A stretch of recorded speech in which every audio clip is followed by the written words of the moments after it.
was a physical and art form, physical and mental art form.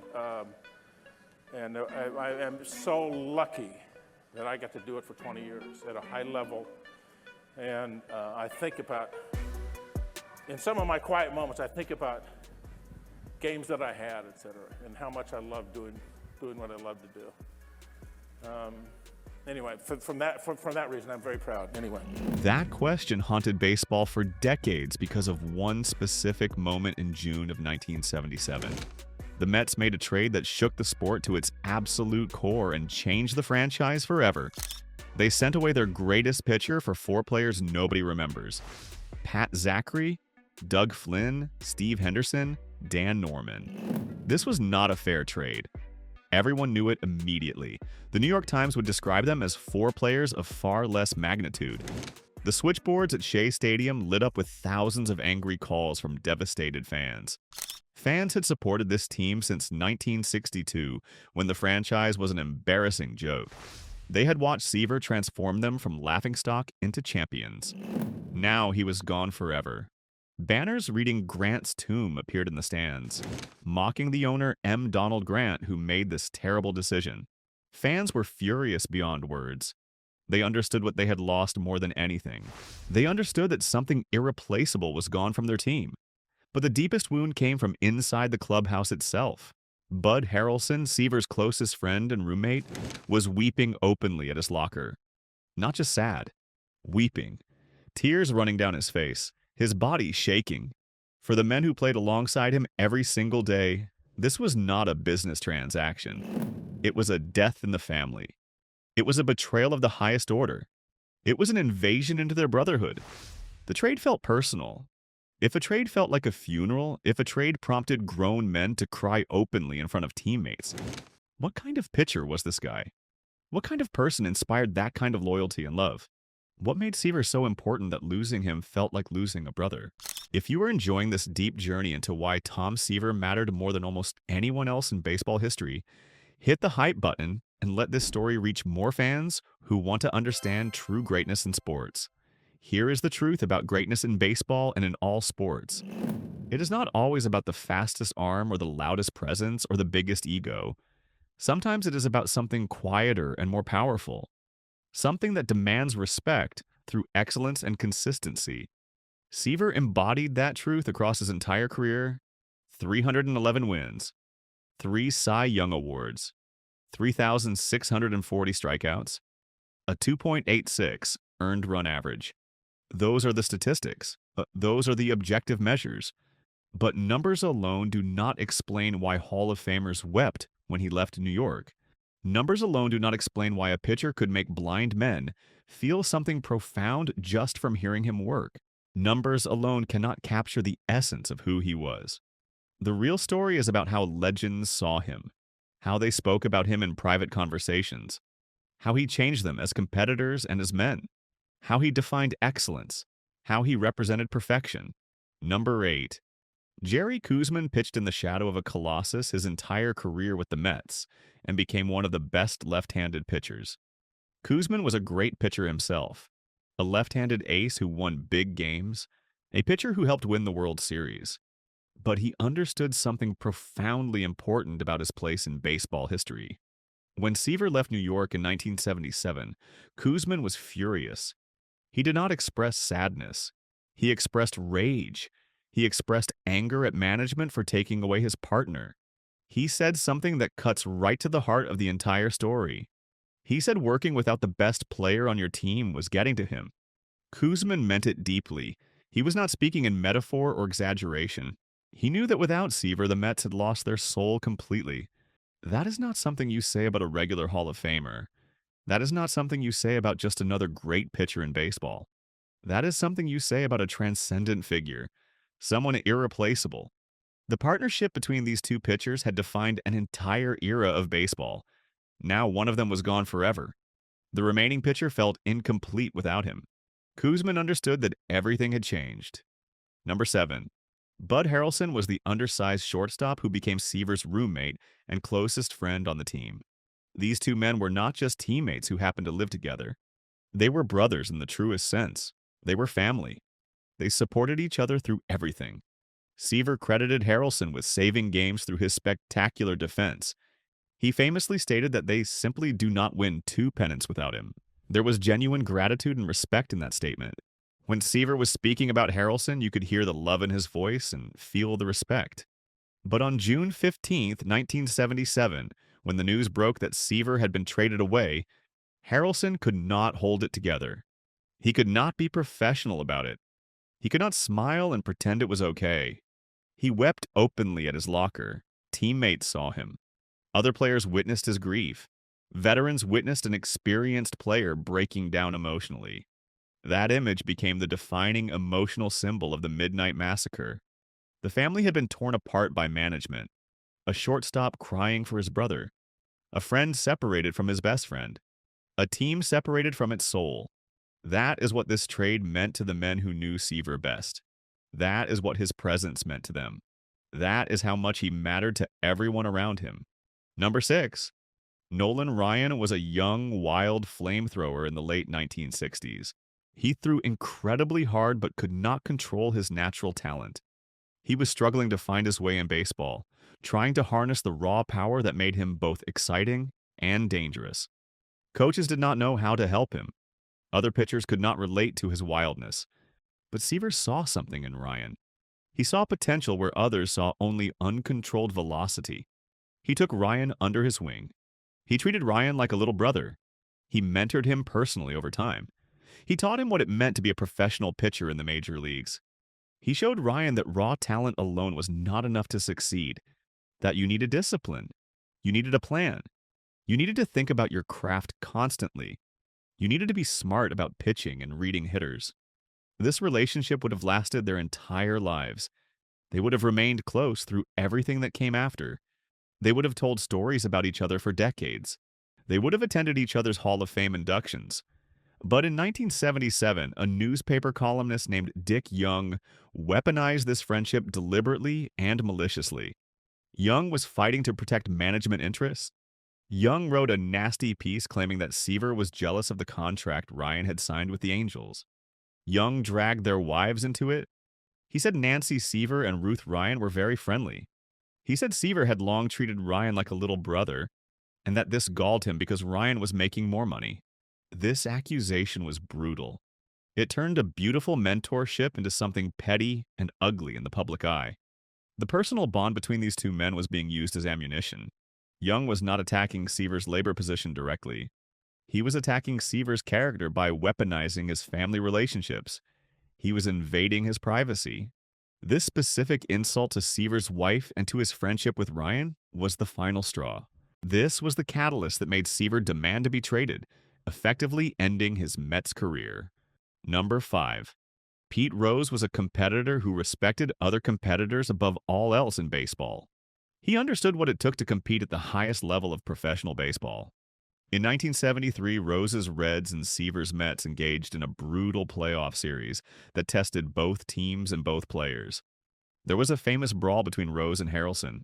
The animosity between the teams was real and raw. Players were shouting, fans were angry. The competitiveness was absolute and intense.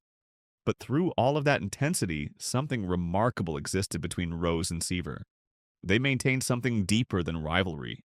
They maintained mutual respect as serious students of the game. Rose admired Seaver's dominance deeply. He understood that facing Seaver was facing pure excellence. He studied how Seaver approached the game. He learned from watching him pitch. He saw intelligence in every pitch. When Seaver was traded to the Reds in 1977, Rose understood exactly what it meant. Here was the best pitcher in the National League, and he was joining Rose's team. Here was a legend arriving to help them win. Rose welcomed him personally. He made sure Seaver knew he was truly wanted. He made sure Seaver understood that in Cincinnati, he would be valued and respected as the star he was. They became close friends. They bonded over their shared intensity and their knowledge of baseball history. They would talk for hours about the game, about strategy, about what it took to compete at the highest levels. Rose often praised Seaver's professionalism and the way he carried himself with dignity. Seaver reciprocated this feeling completely. He hosted Rose on sports programs and spoke glowingly of his competitive fire and his love for the game. What started as a fierce rivalry became a cherished friendship that lasted the rest of their lives. That is the mark of true greatness in sports. Number 4. Johnny Bench caught Seaver during his Cincinnati years in the late 1970s. When Seaver arrived as an older pitcher in 1977, many thought his best days were behind him. Many assumed he was just a faded star finishing his career playing out the string. But Bench witnessed something remarkable and unexpected. He watched Seaver reinvent himself completely.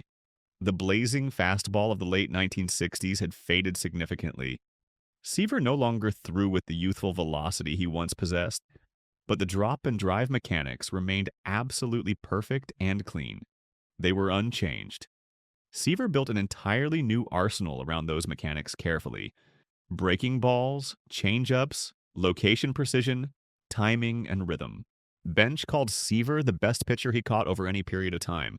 He explicitly cited something critical about what made him different from other great pitchers. He said he never knew a pitcher with such great knowledge of pitching. He said Seaver had such a great mind that he could outthink the hitters. He could outthink them completely.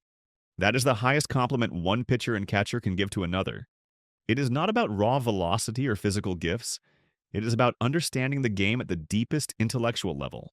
Number 3, Hank Aaron faced the best pitchers in baseball history over his remarkable career spanning decades and generations. He stood in the box against Satchel Paige in the late stages of Paige's remarkable career. He faced Bob Gibson during Gibson's most dominant years when Gibson was almost unbeatable. He battled Nolan Ryan in his prime years when Ryan was throwing at his hardest. Aaron faced every elite pitcher of his era and beyond. But when Aaron was asked to name the toughest pitcher he ever faced in his entire long life, he said Tom Seaver. Every single time. He said it consistently. Aaron would tell stories about facing Gibson where the fear was palpable and real, where one wrong move meant getting knocked down deliberately and viciously, where Gibson would throw at you just to prove he could, just to establish dominance. That is the kind of fear Gibson created in batters, but Seaver created a different kind of challenge altogether. Seaver made Aaron fear being outclassed. Seaver made him fear being shown up by superior skill and intelligence. Aaron respected this deeply. Seaver called Aaron the greatest hitter he ever faced. He admired the strength in Aaron's hands and wrists and the grace of his swing. He respected Aaron's consistency and his ability to hit in any situation, in any ballpark. These two legends respected each other as peers in greatness. They were not enemies locked in combat on the field. They were artists admiring each other's work. They were competitors who understood excellence at the highest level. Number 2. Reggie Jackson said something that still echoes through baseball more than 50 years later. He said blind men come to the park just to hear him pitch. Think about that statement for a moment. A Hall of Famer is not talking about the raw power of the fastball. He is talking about something you could actually hear. The sound of excellence and perfection. The pop of the glove catching heat. The rhythm of the delivery. It was distinct and memorable. It was beautiful. It told you everything was about to go wrong for the other team facing him. Jackson faced the fiercest arms of his generation. He faced Nolan Ryan, who could kill you with his wildness and lack of control. He faced many powerful pitchers over his long career in baseball. But Ryan caused fear because he might hit you. Ryan was unpredictable and wild. Seaver caused something different. Seaver caused inevitability. Seaver caused the feeling that you were doomed to fail. The drop and drive mechanic allowed Seaver to paint the corners of the strike zone with velocity that Ryan often sprayed wildly and dangerously. This precision created a different kind of anxiety in the batter's box, not the fear of injury, the fear of being surgically dismantled by a master. Number 1. Bob Gibson was the other great pitcher of that era in baseball. Gibson was the embodiment of intimidation itself. He scowled at batters in a menacing way. He refused to fraternize with anyone on the other team. He would knock you down just to watch you get back up. He would throw at you in the All-Star game without hesitation. He wanted you to know he owned the mound and you were just visiting. Gibson was dominant through fear and hostility. Seaver was dominant through veneration and excellence. This distinction is absolutely critical to understanding Seaver's place in baseball history and in the sport of baseball. Batters feared Gibson because he represented a physical threat and a psychological wall of hostility. Batters feared Seaver because he represented a standard of excellence that highlighted their own deficiencies. They did not fear being hit by Seaver. They feared being outclassed. They feared being embarrassed by superior skill and intelligence. These two men faced each other 11 times during their careers in baseball. Seaver won 6 of those contests decisively. One specific matchup on May 6, 1968 stands out in the record. It was a grueling 11-inning battle for supremacy. Gibson eventually won by the score of 2-1, but both men pitched magnificently that day. Gibson commented on the pain in his arm afterward. Seaver noted that he was frustrated after the game, but not during it. He emphasized the need to maintain mental composure. These duels were masterclasses in pitching excellence and competitive spirit. Now the story deepens significantly. To understand Seaver completely, you have to understand the architecture of his dominance. His mechanics were revolutionary for the time and changed how pitchers thought about their delivery. He was the master of what coaches called drop and drive. Imagine this movement happening in front of you in slow motion. Seaver's back leg would bend deeply during his stride. His knee would nearly touch the dirt of the mound itself. Then he would drive forward with explosive force. His lead leg planted firmly, creating a lever over which his entire upper body rotated with tremendous power and precision. This was not just technique. This was not something coaches taught from a textbook. This was a kinetic weapon. By lowering his center of gravity significantly, Seaver maximized his extension on every pitch, on every delivery. He released the ball closer to the batter, reducing their reaction time dramatically. He created the optical illusion of a rising fastball that seemed to defy gravity itself. Sports writer Stuart Wolpin captured this perfectly in his writing about Seaver's mechanics. He said this style left his right knee in the dirt and opposing hitters in the dust.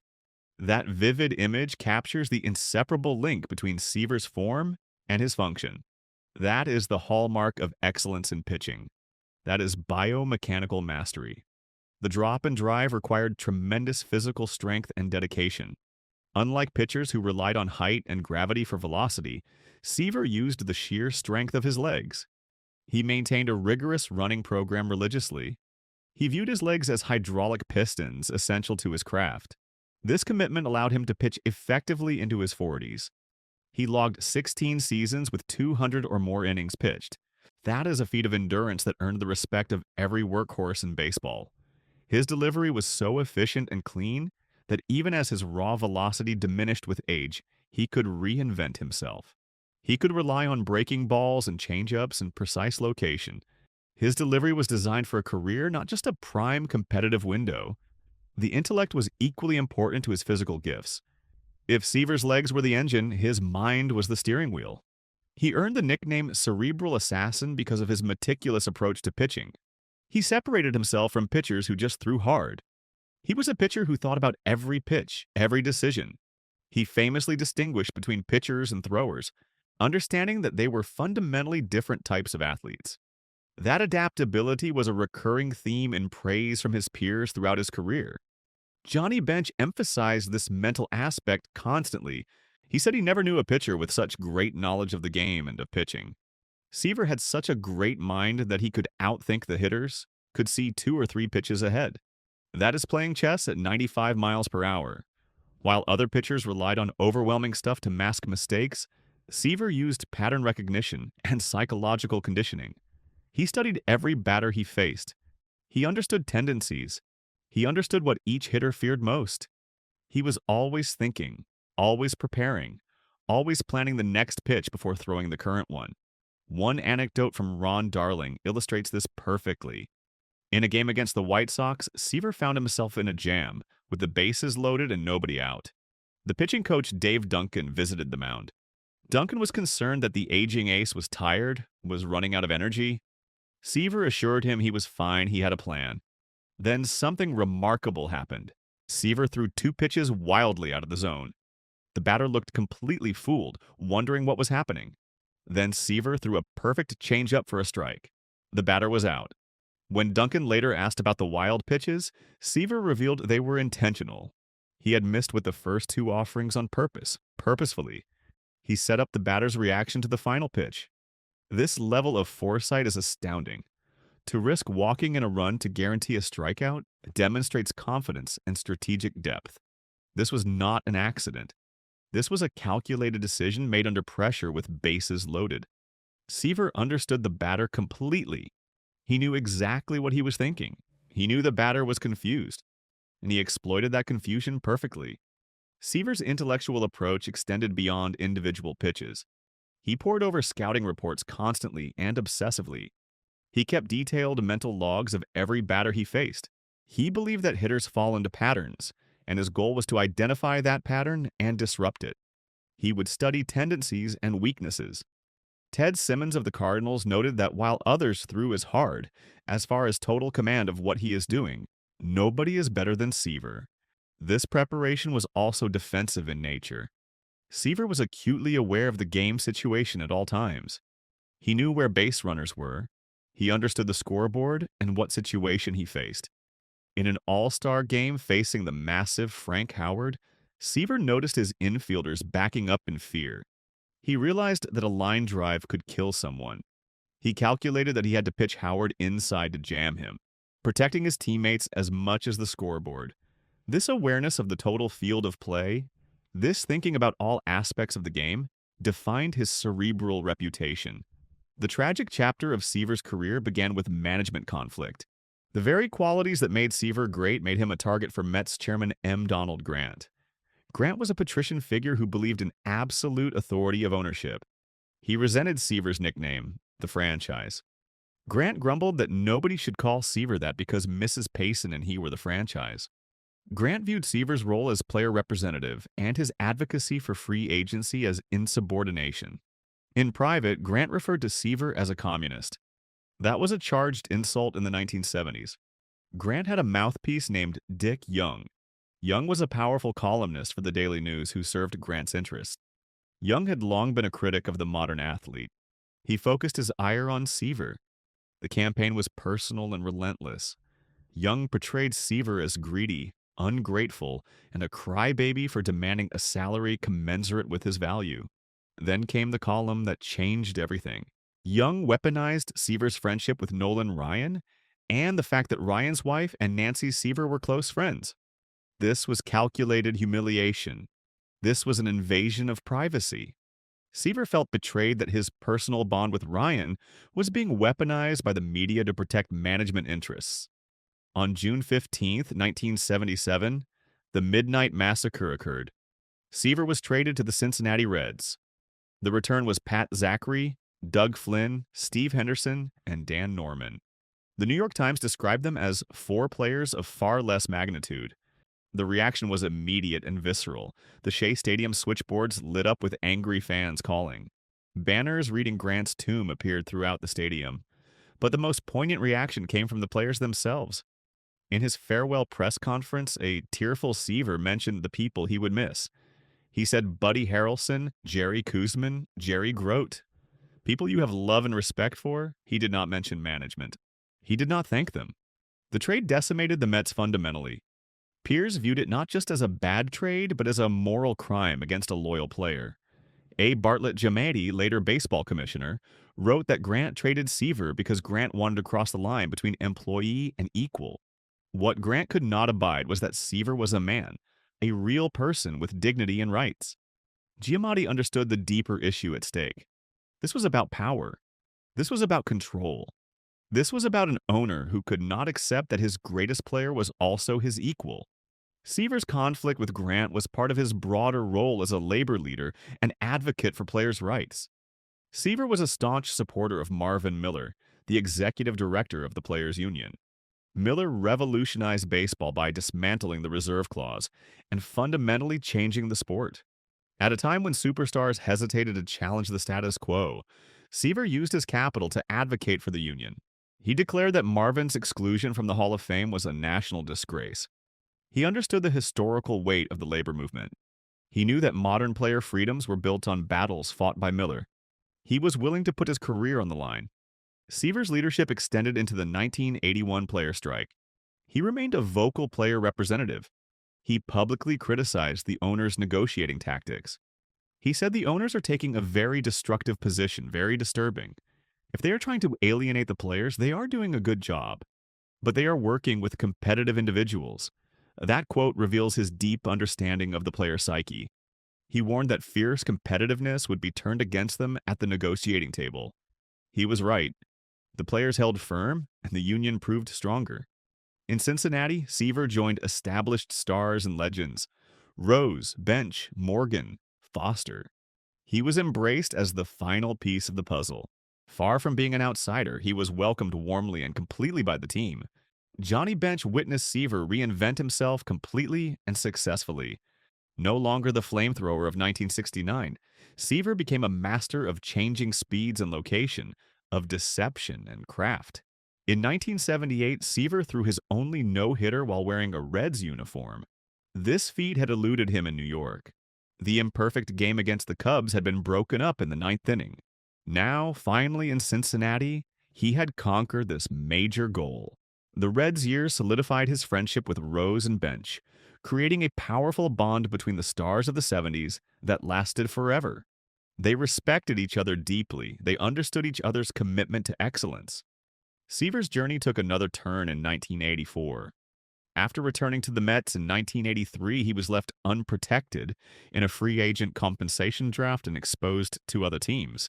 This was a colossal blunder by management. The Chicago White Sox claimed him immediately. Once again, Seaver was exiled from New York. Seaver handled this with characteristic professionalism. He joined the White Sox and provided veteran leadership to the team. It was in a White Sox uniform that he achieved his 300th win. Fittingly, this milestone came at Yankee Stadium on August 4th, 1985. The location allowed New York fans to celebrate him, even though he wore a different uniform. Stories from his time in Chicago show a pitcher who was completely at peace with his craft. He mentored young pitchers. He shared his knowledge freely with anyone who wanted to learn. Seaver's influence extended to players born after his prime years. David Wright, the Mets captain of the 2000s, grew up idolizing the franchise lore. When the Mets closed Shea Stadium in 2008, the final pitch was thrown by Seaver to Mike Piazza in an emotional moment. In a moment that bridged generations, Wright bowed to Seaver, acknowledging him as the patriarch and spiritual founder of Mets greatness. This gesture symbolizes Seaver's enduring legacy. He is the standard against which all future Mets are measured. He is the player against whom all other Mets pitchers will be compared forever in baseball history. When Seaver was inducted into the Hall of Fame in 1992, he received 98.84% of the vote. This was the highest percentage ever at that time. This near unanimity reflected the consensus that Seaver was singular and exceptional. In his later years, Seaver retreated to his vineyard in California, yet the stories continued to flow and spread. Mike Vaccaro, a New York Post columnist, recounted interviews where Seaver would dismantle reporters with a smile. His intellect remained sharp. He remained a touchstone for baseball. He was a reminder of an era where pitchers finished what they started. Seaver had 231 complete games. To Hank Aaron, Seaver was the ultimate challenge, the toughest puzzle to solve in his entire Hall of Fame career. To Pete Rose, he was a fierce rival who became a cherished friend for life. To Nolan Ryan, he was a big brother who taught him how to be a professional, how to handle himself with dignity and grace in the major leagues. To Bud Harrelson and Jerry Koosman, he was the heart of a family whose loss was never fully healed. To Monsieur Donald Grant and Dick Young, he was a threat to the established order, a man who refused to know his place, who demanded to be treated as an equal. To Reggie Jackson, he was an artist whose work was so profound it could be appreciated by the blind, who could hear excellence in his delivery. He was the complete pitcher. He was the complete man. He combined everything that makes sport great. Seaver's legacy is not just in the numbers, though the numbers are remarkable. It is in the feelings he evoked in everyone who saw him pitch or learned from him. He represented the dignity of labor in his fight for union rights, his support for Marvin Miller, his understanding that the modern game was built on sacrifice by men like Miller. He represented the beauty of mechanics and biomechanics in his drop and drive delivery, showing that form and function were inseparable and essential. He represented the soul of the New York Mets, a franchise that has spent nearly 50 years trying to find his successor. a successor who will never be found because Seaver was singular. Johnny Bench summarized Seaver this way, and these words matter deeply. He said Seaver was the best, not just because of his arm, but because of his mind. That distinction captures everything about what made him great. In the end, Tom Seaver did not just pitch baseball games, he defined what it meant to be a pitcher, what it meant to be a professional, what it meant to be a man of integrity. He showed that greatness comes from the total package: physical perfection combined with intellectual mastery, competitive fire combined with human dignity, leadership combined with humility. That is what legends saw when they looked at Tom Seaver. That is why his name echoes through baseball more than 50 years later. That is why he belongs with the absolute greatest to ever play the game. He was the complete pitcher. He was the complete competitor. He was the complete man. He defined excellence in every way possible. If this story moved you deeply, subscribe to this channel. Like this video. Leave a comment telling me which legend's perspective resonated most with you. Thank you for watching this journey through baseball greatness and the pursuit of excellence in all things.